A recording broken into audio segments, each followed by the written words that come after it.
Hey, how's it going? Rubik's Cubes are intimidating and frustrating, but I'm here to break them down for you so you can solve one in less than 2 minutes.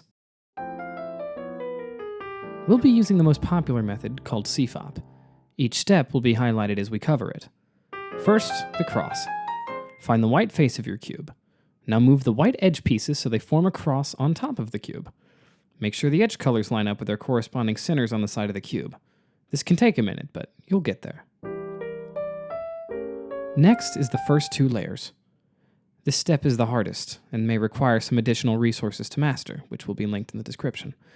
What you're trying to do here is connect corner pieces with their corresponding edge pieces so they can be inserted to fully solve the first 2 layers of the cube.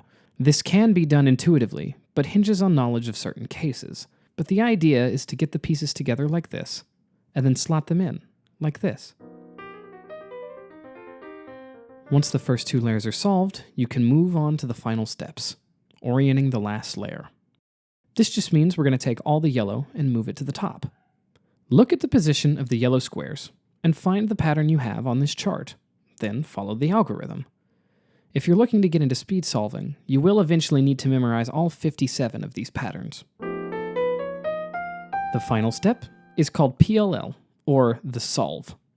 Look at the edges of the last layers and mentally draw lines between where they are and where they need to go. Then find that shape on this final chart. It should look like a letter. After following the steps, you'll have a fully solved cube. These steps can be complicated and will take some practice to master, but in no time you'll be able to pick up and solve any scramble.